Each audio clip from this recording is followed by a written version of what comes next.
Hey, everybody, just FYI, we're going to get started in about 5 minutes, maybe less. So if you need to find a seat, that would be great. And we'll see you soon.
Okay, hello everyone and welcome. So good to have all of you. Very exciting.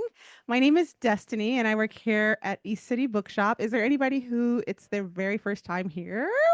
Woohoo! Welcome, welcome. Oh my gosh, we love newbies. Welcome, and I hope that you will find your way back here. We have tons of amazing events here at East City Bookshop, if I do say so myself. Um, Thank you for the agreement. For everybody who's new, restrooms are upstairs and past the registers, so they're past the cash wrap. If you could silence your cell phones, I'd be very appreciative.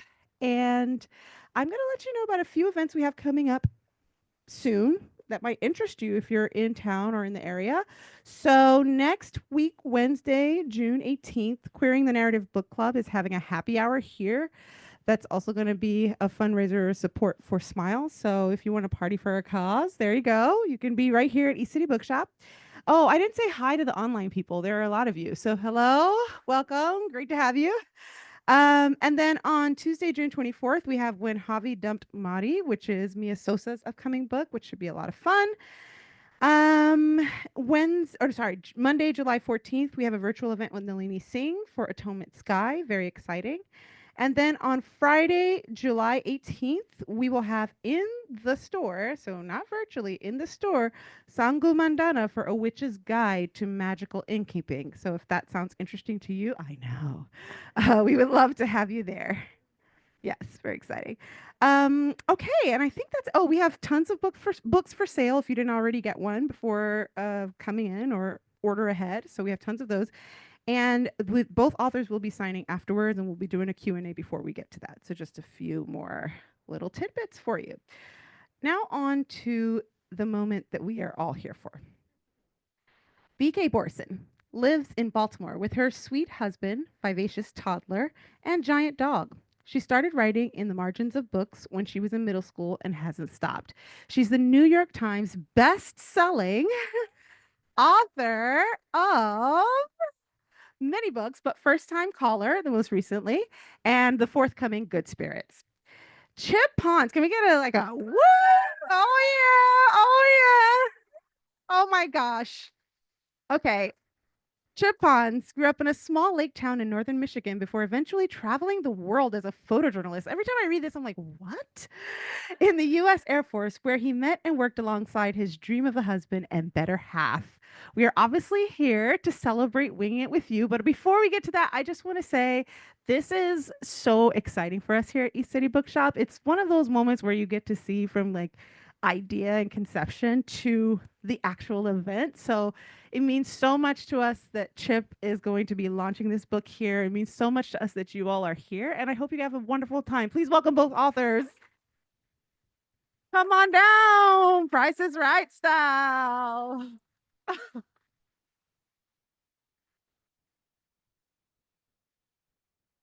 Yeah, keep it going. Chips isn't on? Oh, should I turn it Oh, on? it is on. Thanks, Destiny. Hi, everyone. Hi. Hi, friends. Chip and I had some drinks, which We is did. our best form. So I think we're gonna start by I want to tell everyone a little story about how Chip and I met. The lore of Chip and Becca. We met. Becca. So you moved from LA, right? Yes. Many moons ago. Mm-hmm. The year was 22. 22. And I remember you posted on Instagram, you were like, do I have any friends that live in DC? I was begging for friends. And I was also begging for friends. And I was like, oh, I live in DC. And so Chip moved here and we set our date. Mm-hmm. And I was very nervous to meet Chip. I was so nervous. And we met at a rooftop bar that sold, I think, exclusively tequila. Mm-hmm. And I thought we would have a nice casual light dinner, just a quiet night, couple drinks. We get to the bar and I don't know if it was like ladies' night, what was happening, but the music was pumping. The first thing you said to me was, "You're so tall," and I said, "You are." I am tall, and I said, "You're so tall."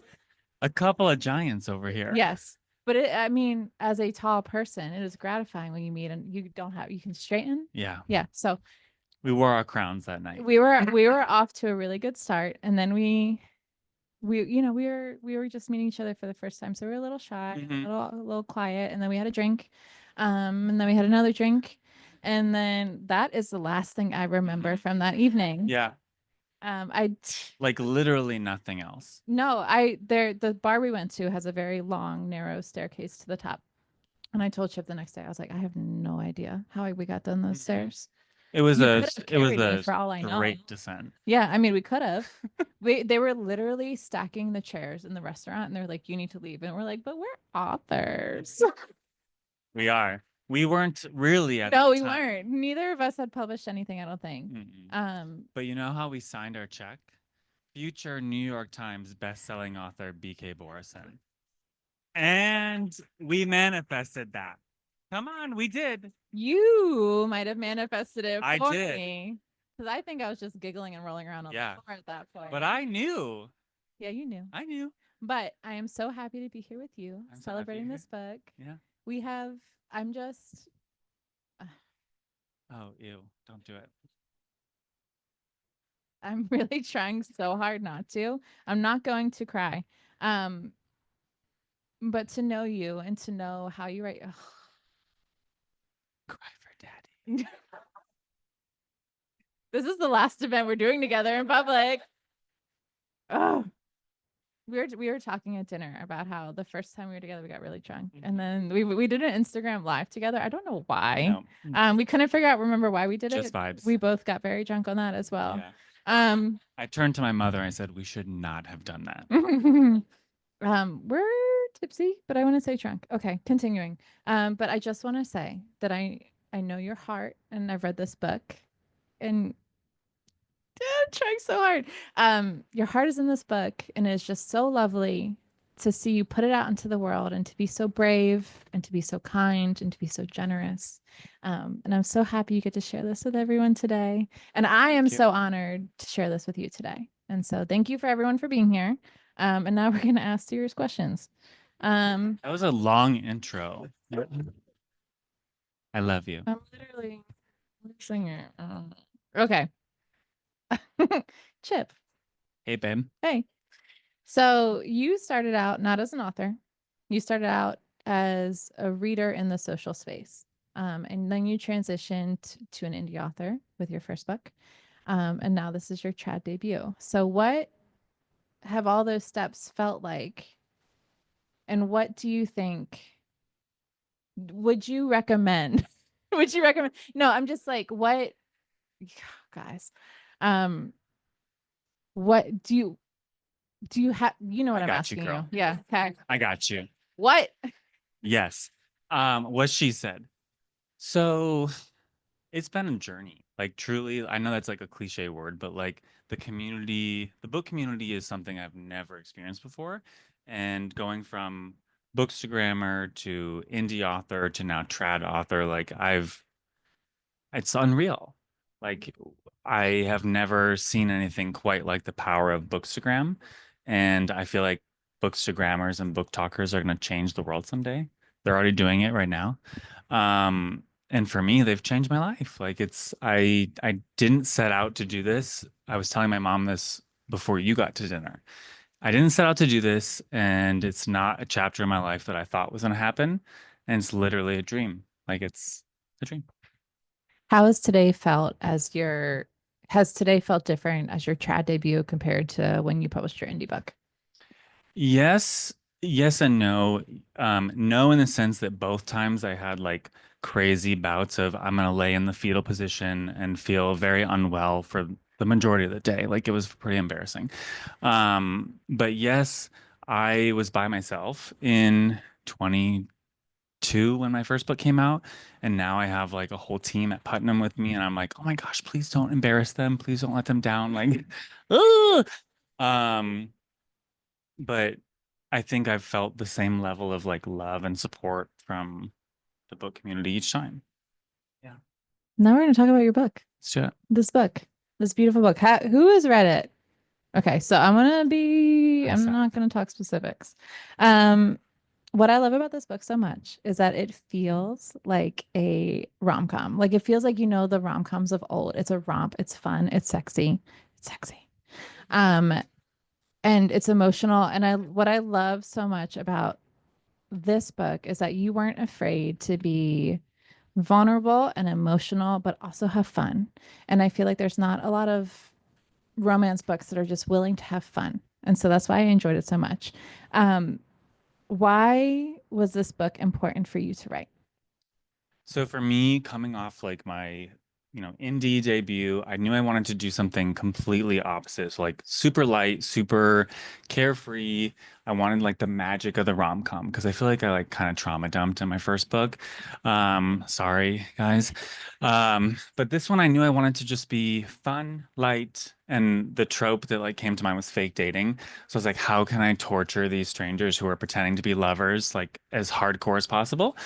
Um, and for me, like I try to center queer joy in everything that I do, where it's like, no, they can have the big sweeping moments, they can have the fun, happily ever after, the like cliche, cheesy tropes. So yeah, I just wanted to take these idiots on an adventure. I love these idiots. I love them so much. They're really idiots. I remember when you were, I'm going to humble brag about when you were trying to figure out what to write. And you sent me a couple different synopses, and I was like, this one, this is You the called one. it like I right did. away. I did. You're like that one. We manifested. Mhm. And I've had the pleasure of seeing what else is in that beautiful brain of yours. You're a secret keeper. Am I? Oh, Mm. okay. Okay, so when you started with this book, did you start with the characters or did you start with a scene? Did you know the plot from beforehand? I know you're a total psychopath and that you write your books out of order. Yes, I am. Thank you. Yes. I really am. It's bad. No, this it was the like tropes and the setup of fake dating on a reality TV show.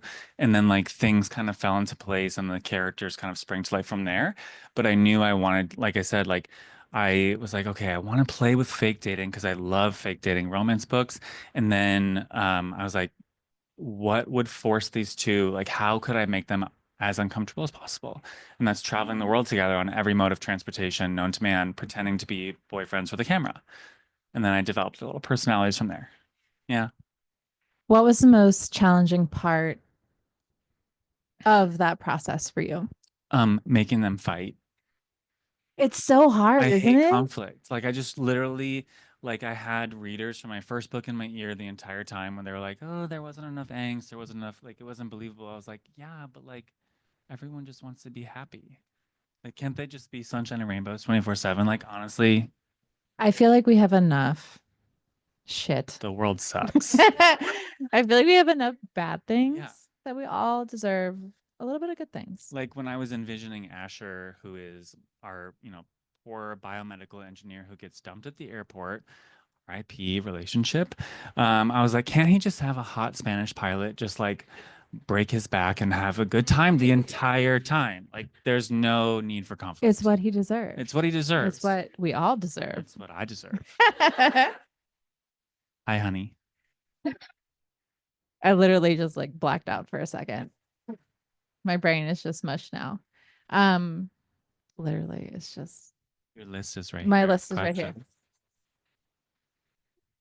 I literally wrote psychopath writes out of order. What's your favorite scene in this book? What was your favorite scene to write?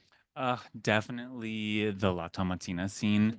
No spoilers, but there's a scene that takes place in Spain in the famous like tomato festival. It's like a massive food fight, and it's like all the things I love about rom-coms. It's like the you've been there this whole time moment, and it was just so visually descriptive and so fun to play with. That was my favorite scene. Sometimes when I'm drafting a book and I'm getting to a part that I'm really excited about, that like you're sort of building towards as the writer, I slow down and I almost don't want to get there. You know what I mean? Does that ever happen for you? It didn't with this book. The book that I just finished writing, my next one for next year, Dearly Departed. I skipped all the spicy scenes. And I was really excited for those, like very, very, very excited. And I wrote that book in order, actually, start to finish. Fun fact. Without the spicy scenes. Without any like zero spice. It was like insert sex scene here. I just couldn't do it. Interesting. Yeah. Isn't it funny how like I have realized over however many books I've written, that your process changes every time. And you're like, when a book goes really well, you're like, I'm gonna do this exactly the same. And then you get to the next book and it's like, well, Just kidding. yeah. How does your process change for this book compared to the other books you've written? So you've written 3.5, 4 now? 3. 3. Yeah. I feel like my process has all been the same. I like am a very detailed outliner. So I have the idea. Psychopath. I know. Wait, you're not an outliner, are you? No. Right? Like I feel like you're just on vibes. You're like on plot vibes. No. Oh. Lord knows how it happens. Okay. Couldn't tell you. I mean, the New York Times knows how it happens. I don't know how that happened either. No, I feel like I always start with like a pretty detailed outline where I know every single plot point that I'm gonna try to hit, that I want to hit, that like makes sense in my brain. Winging It With You changed significantly because it was originally going to be self-published, and then I ended up getting my like dream of an agent. Jess, I love you if you're watching. And the fun fact, the title was significantly different. It was Wheels Up and Whiskey Tango Foxtrot. Yes, Like, it was a mouthful. what a title. What was I thinking? You were so I excited. was so You were excited. so I excited. know. Trash human. And on top of that, I was like, oh, I'm gonna do a reality television book with 0 reality television competition scenes in the book. Like it was just gonna be Isn't it in funny the how you hotel think room. you can get away with that? I was like, I'm so clever. I'm doing something so unique here. And my And really, a- you just don't want to write it. literally, I was like, I don't know what I'm doing. But my agent was like, oh, honey, you're writing a reality television show. You need to show the competitions on page. I was like, okay. So yeah, that changed significantly. Like it changed the entire book, start to finish. Like I wanted this book to be vignettes of like the moments behind the scenes to show what's really happening when the camera stops rolling. And yeah, it's changed. There's a lot of competitions on page, I promise. I love this book so much. Thank you. I'm going back to my list now. We talked about the most challenging part for you. What are you working on now? Right now I am on like 1,000-page edits of Dearly Departed, which That is is such a good title. thank you. What made you want to switch to, or not switch? What made you want to explore paranormal? Are you calling it paranormal or are you calling it something I different? think I'm allowed to call it paranormal. What It's are you like calling it? paranormal adjacent. It's like Is there's it magical realism? yeah. It's like there's essence of paranormal. Well, what else would it be? Uh, Wait, okay, let's back up. I don't Tell the Can I just say I don't know? but no, no. I don't know. You can't say that. Tell the people about Dearly Departed. Okay. First of all, and then we Okay. can argue about it some more. Hi everyone. Dearly Departed is my next book with Putnam. It comes out next June. It is a small town, grumpy sunshine romance where Hades is no longer the god of the underworld. He is a mortal-ish human in small town New Jersey, and he's a funeral director. New Jersey. I would know. be exactly where Hades goes. I know exactly, right?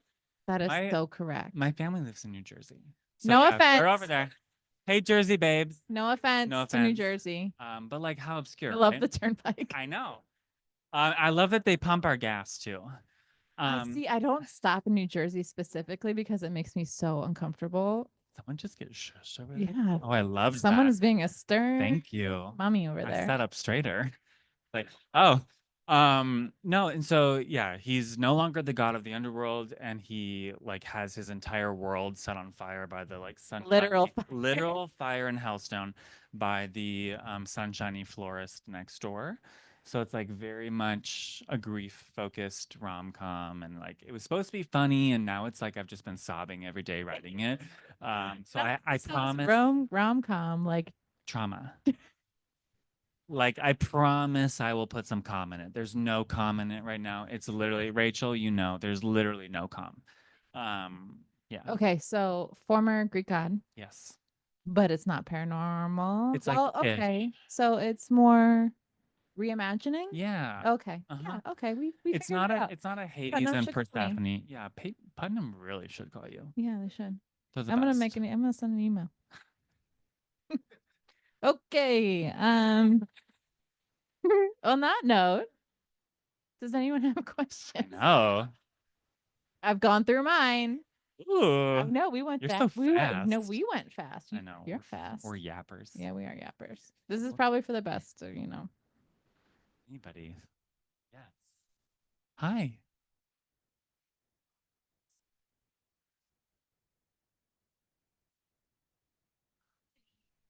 I love that.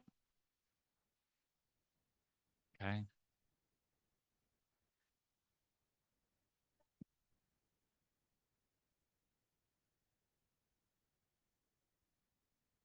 $1,000,000,000,000% no.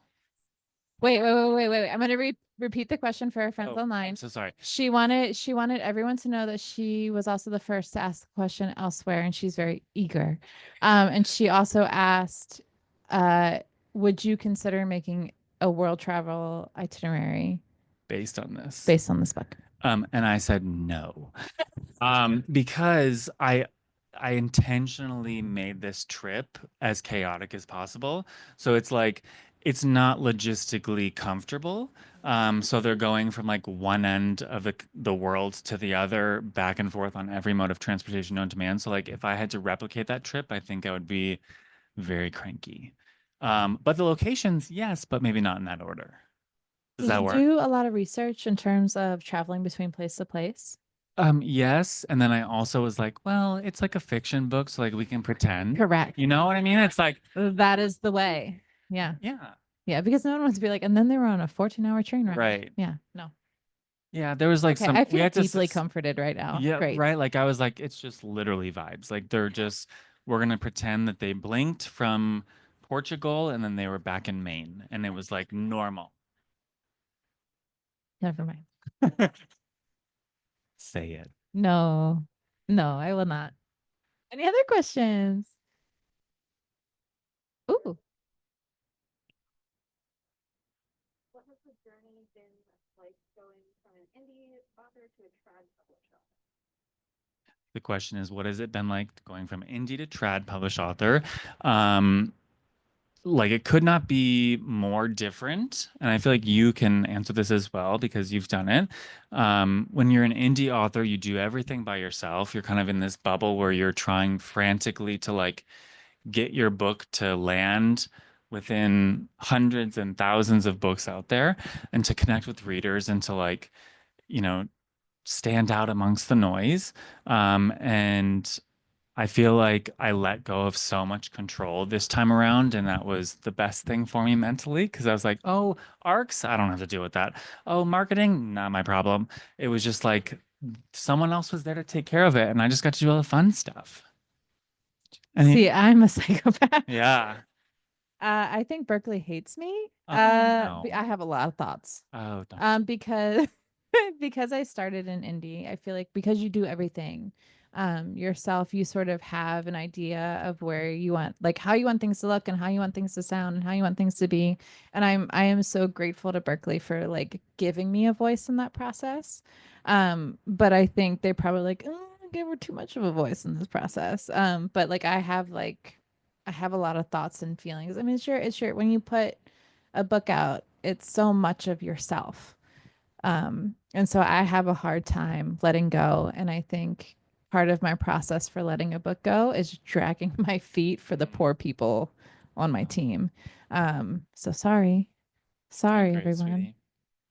sweetie. I'm gonna brag about this because this is the second cover that I had for Winging It with You, and the cover was my only hill that I was gonna die on. And Putnam, bless them, they're incredible, but they gave me a cover that was like, are they roommates? Like, do they like each other? Because they were standing 10 feet apart. And I was like, no, they need to literally be obsessed with each other with their tongues down each other's mouths, you know? So that And was they are. yeah, they Look at are them. so cute. They're gorgeous. Look at that bicep and the butt. I think that's the exact text you sent me. Look at the bicep and I the butt. did. That's exactly. That's the exact I'm an text I easy got. man to please, okay? Literally. I think there was another online question. Oh, let's do it. Oh, any in-person I'm gonna make questions? awkward eye contact with all Oh, of my you. sister, actually. This is gonna be good. Okay.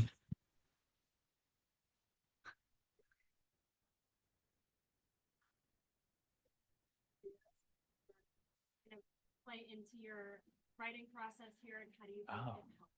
this is cute. I promise I didn't ask her to ask that question. The question was, Oh, yes. The how question. does your past, specifically as a photojournalist, play into creating this book? And she also wanted you to know that she's not making it about her. Yes. Okay. But if you want to weave her in, the year was that's fine. 1999. My sister was born. That's when this. So young. I know. She's the Oh my babe. God, I'm having a That's when the crisis. story took shape. No, I feel like my career as a photojournalist definitely like played a major role in everything that I do, plays a major role in everything I do because I love telling stories. I love looking through the lens of somebody else. And so when I was creating, the characters of Asher and Theo, it was almost easier to look through their lives because I did that. Like I would travel and tell the stories of service members and like the hardships that they faced. And I think Theo specifically, like no spoilers, but he was a former naval pilot and now he is a commercial pilot. And so he has a lot of baggage. And I think I kind of infused a lot of that military experience with him. Yeah. Isn't it funny how when you're writing a book, you don't realize what you're working through yourself until you write Yeah. it, and then you're like, "Oh, I have some things to talk to my Oh, therapist about." absolutely. Like Yeah. like I said at the beginning of this fun talk with Becca and I was like, this is gonna be a light rom-com. No, sweetie. Like I was going through it as I was writing that little love story. But do you feel like when you're writing a book at the end of it, do you feel like it's sort of like this is a weird analogy to make, but we're gonna go with it. Do you feel like it's like a badge, one a Girl Scout badge? Do Yeah. you feel like it's sort of like, oh, this is a piece of my heart, and it's there now, and now I can move on to something different. For sure. With you and I rewritten my first self-published book, that was very much like a fathers and sons badge that I wore very proudly. That was very healing for me to write that book. With this one, like the dedication is like, I'm gonna summarize it because I don't even remember what I wrote, but it was like to everyone brave and courageous enough to take the leap of faith when it presents itself, right? Like whether that's a relationship, a job, To everyone courageous oh, enough to leap when that long awaited moment presents itself, you know the one you've been quietly dreaming of, the one that will change everything, even if it's daunting or scares the hell out of you. I hope whatever it is turns out to be infinitely more beautiful than you could have ever imagined. that, what she said, right? Oh, thank you. Thank you.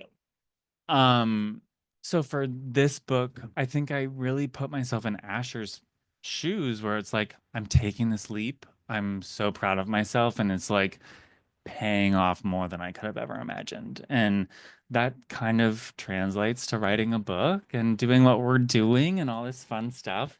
So yeah, definitely badges. There was a question in the crowd. I think it's my mother. It's your mom. It's my mom.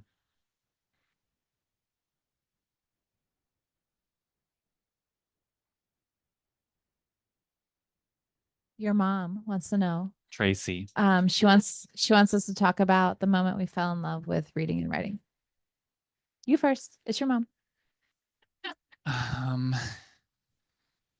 I have always been a lifelong reader. I can't remember like the books that started it all, but I have this question was prompted. Um, my grandmother, my mom's mom, she would sit side by side with me growing up and we would write little Dude Ranch stories.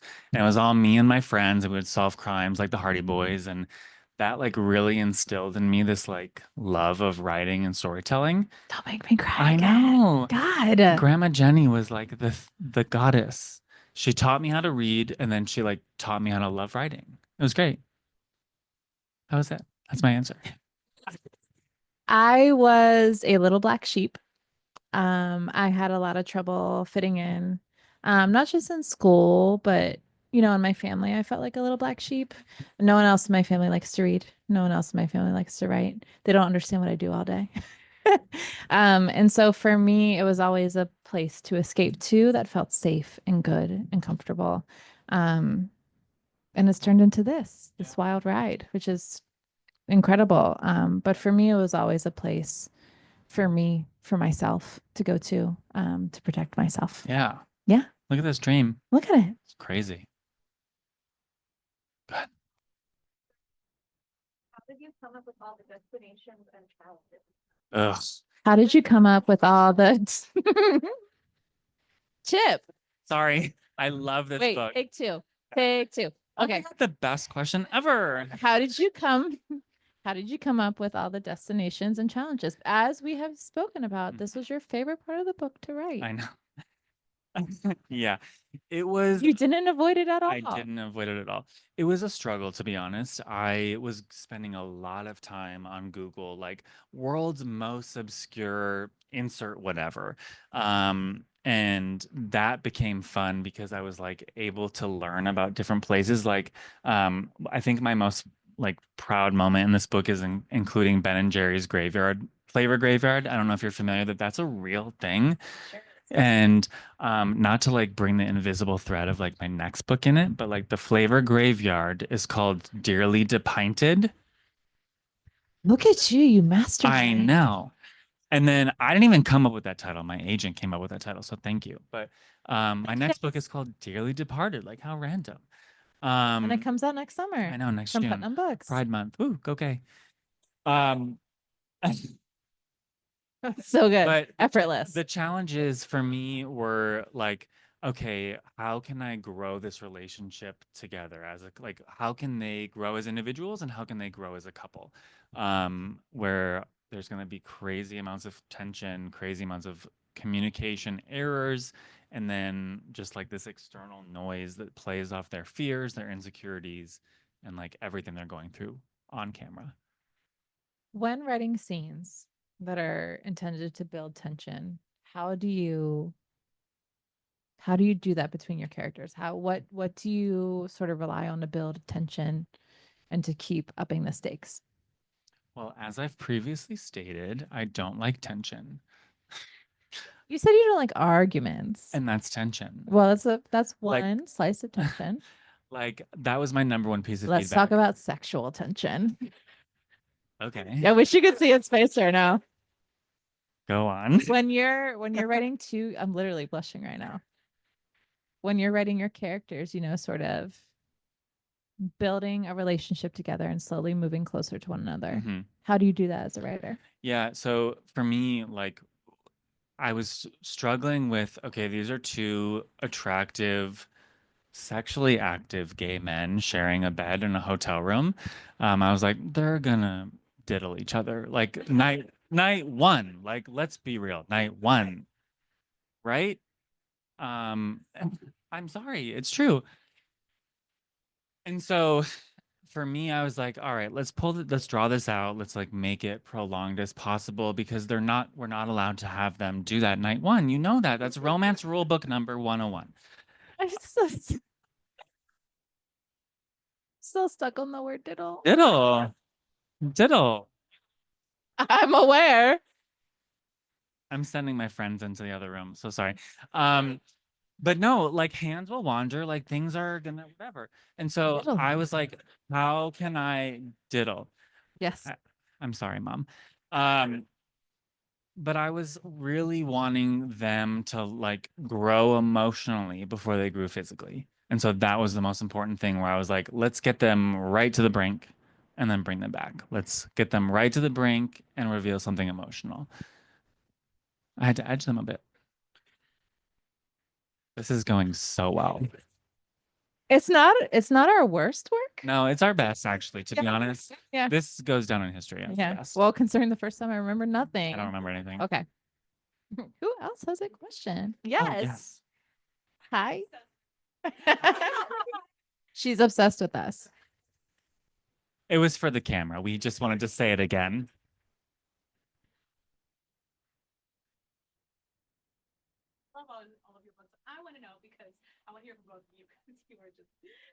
Crazy. Theo and Asher, I love them. Who would they be besties with of Beck's characters? Ooh. Oh gosh. Okay, the question was she loves us, she's obsessed with us. We're so pretty. We're so great. And who of Chip's characters would be friends with my characters? Definitely Charlie. Oh, for sure. For sure, Yeah. Charlie. Charlie Let would me just slide on explain. in there. Charlie is hands down, I think, top tier book boyfriend of all time. I can say that. You don't even need to say anything. I love him. Yeah, he is hands down. He agrees with you. Yeah, for me, he is top tier boyfriend, like book boyfriend of all time. And so I know, like Theo and Asher would have a, oh my God, we saw you from across the bar and like really like your vibe type of thing with him, and he would go with it. You know, He would he'd go be with so it. into it. Yeah, and I think it he would would be like delighted. it like might happen. Yeah. Exactly. Okay, thank you. Yeah. Thank you for validating. Charlie in my head is like, sure. Yeah. Yeah, let's do It it. makes sense. Yeah. Okay. Nova's like, Sorry, Nova girl. Okay, we have moving on. Moving on. 2 more questions I think we have time for. Seth, my Oh. love. Hi, babe. Oh God. The question is, when do we get a small town interconnected series from us? No one wants that. Should we announce it? Wait, guys, should we is today the day we tell them? No. I fear if you and I attempted to write a book together, I love you so much. Yeah, I know. It wouldn't work. It would not work. It might work. We'll take that under consideration. Yeah. Wait, no, do you remember way back in the day? There's actually like a deleted scene from Winging with You. I don't even know if you remember this. Yeah. There was a deleted scene. I'm just gonna spill it. Where Theo and Asher went and did like a Christmas tree planting challenge. And I was gonna be so vague about it, but it never worked out the way I wanted. But it's there. It's written. Clearly we were fighting at that point of view. I know. No. She We've blocked never- me on Instagram. No, for a we've little bit. never fought in our life. Mm-mm. No, we've been pals. We've been buddies. Yeah, we've made out a couple times. Mhm. Okay, next question. Final question. Yes. Hey.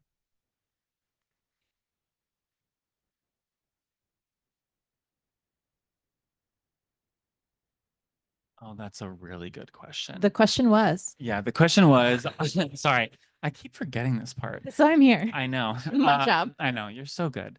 Are my books set in the same universe, and will we ever see Theo and Asher in the same world as Will and Graham? Yes. Will we ever see it? Probably not. But I have it all written. Like it's literally written where it's a bonus epilogue for Winging It with You, and like I really want it to happen because it's like ties up all the loose ends of You and I rewritten. So yeah, but yes. What about Dearly Departed? Same universe? New world? Totally new world. Okay. Yeah, but there's a bunch of stories that are connected with that one. I know. Was that an ominous thing to drop How at the end? interesting. I know. I think there was one last online question. What other LGBT books would you recommend? Oh gosh. What other LGBT books would you recommend? Oh, I have this list so perfectly curated in my phone that's in the back room. Ugh. Okay, this is a book that's not out for a year. I know, but this is how much I love it. And I'm so excited for it. It's called The Open Era by Edward Schmidt. And I literally know nothing about it but plot and vibes. And it's my most anticipated read of my life. Let me just say that, of my life. I'm serious. Can I share my favorite? Yeah, go. My favorite is Something Wild and Wonderful by Anita Kelly. Yes. It was so tender. So good. So affirming. Mhm. So soulful. Mhm. I've never read a book. Look, I got goosebumps. Yeah. I literally have goosebumps thinking about it. Like best of all time. Best of all time. I just think it is such a touching, vulnerable, achingly beautiful book. Recommended always. Your answer was much better than mine. But No, I mean, most Retweet. anticipated of all time. yeah, Yeah, I I'm can't being follow that. serious. Best of all time, anticipated of all time. Did it. Oh, our boss is coming. Here comes the boss. I always have to be like the Scrooge. I know. Well, thank you guys again for being here. This was so much fun. And we're just about to get started with the signing, but really quickly, I'm going to take a photo of our authors with our sign very awkwardly. It's going to be great. And I would love if you wait to get up and fold your chairs until I've sequestered them away. Just so you know, we're going to start the signing right at this bookshelf right here. I'm like pointing at it, but I don't know if it's really clear. We will help you figure it out. So we'll be starting that in about 5 or so minutes once we get everything cleared away. So in 2 seconds, when I'm done taking the picture, if you could fold your chair, I would be very appreciative. Just put it up on the side somewhere. One of my lovely colleagues will get it. And then we will move to the signing, and both authors are signing. Hooray for that. Yeah. Okay, fantastic. So if you could both stand.